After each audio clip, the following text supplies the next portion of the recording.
Okay, is everybody Yeah. ready? Yes, sir. Did you have anything that you wanted to say, Bishop, or prepared a statement?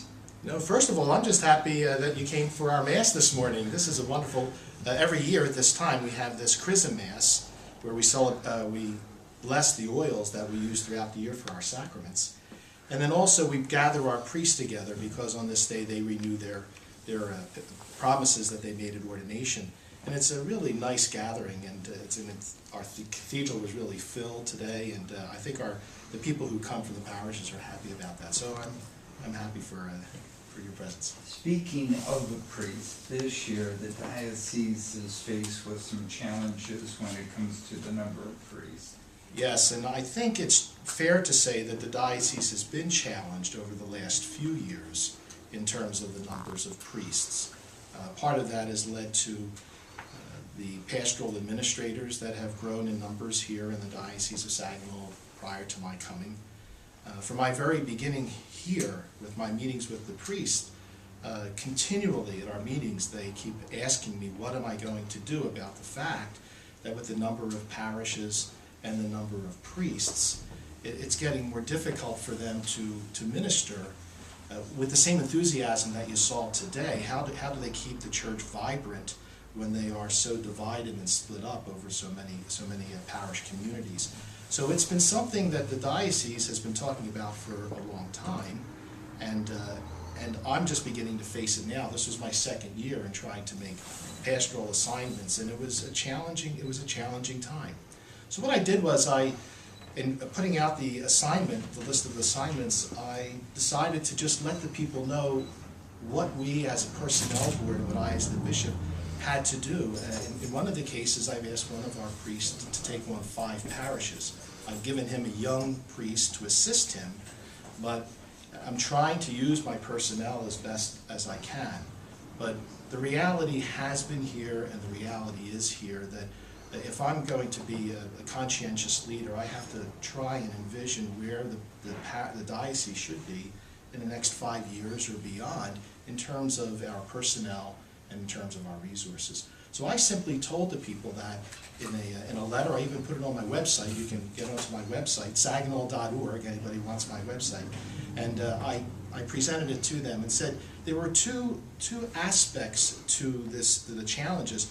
The first has to do with vocations, and Father Andy Booms, one of my young priests, has been working very, very hard in terms of trying to address vocations to the priesthood. As a matter of fact, just a couple of weeks ago, we had 2 busloads of young men and a few chaperones go down to Sacred Heart Seminary to be able to see what seminary life is all about. And we had another busload of young girls to tour some of the convents. I do believe that the vocations are there. I do believe that our young people are considering the priesthood. I've talked to them. We've had some programs to bring them together. Part of the challenge is getting the parents to understand the call and to support these young men in the call to priesthood. And so I do believe that the vocations are there. I'm trying on that side to find ways to support these young men, to encourage them as they're coming close to that time where they might consider entering the seminary. So I'm confident that way. I'm filled with faith in that regard. With Father Andy Booms, we're working very, very hard to reach out to our young men in like 8th grade and high school, just to get them thinking about this. The other side of the coin, of course, is the number of parishes that we have. There's no doubt that that's a challenge to us. And many dioceses across the United States have had to take a look at this because of resources, both financial resources and priestly resources.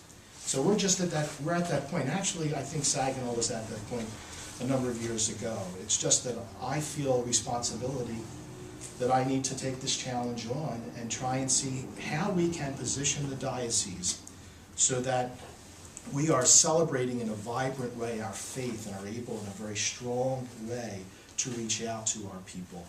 And so I think the time has come, and so it's a combination of taking a look at our parishes and our parish structures and take a look at our vocational situation and pray and see what the Lord can help us to do. Is there a timeline for any of this? I mean, is there a plan, say, in a year we'd like to have mayor decisions, or is there not a timeline? There is no timeline. Right now, all I've done is begun to raise the question in a public way. This is a question that the priests and the parishes have been talking about in many, many ways in past years.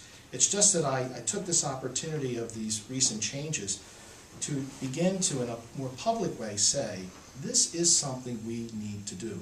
And so that's the only point that we're at.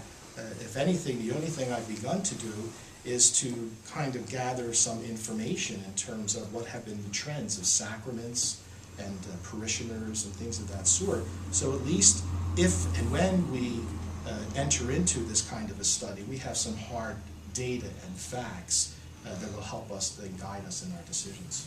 What is the biggest issue right now, Bishop? Would it be the shortage of priests or financial considerations or financial restraints? I would say right now it's probably clergy, because we are a sacramental church. When our people gather together, we pray together, but the Catholic Church celebrates sacraments. So central to our worship is the celebration of Mass, the celebration of the Eucharist, and the celebration of the sacraments.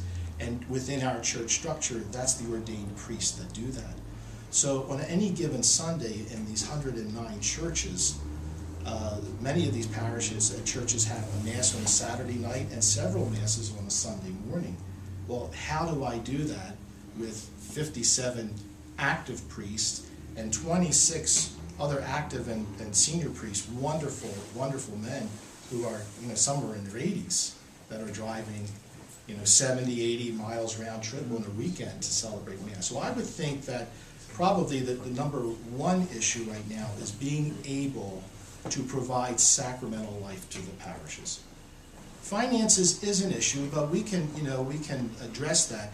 It's just that it's more compounded here in Michigan because the Catholic Church, like all of the other industries and other churches, whatever their denomination, we're finding people move away. We're finding people go south for jobs and find places where they can work. So that starts to affect our parishes. Less people, less income. So that's an issue, but I have to address that because as a shepherd, I'm also the administrator of the diocese. So I have to be realistic about the finances. But I let my faith move in a little bit stronger there and say, I think that the Lord might provide if we do the right things, if we take the right measures. Is it possible that... Brian, sorry. They're requesting to close the blinds. Oh. You sure it's not my halo?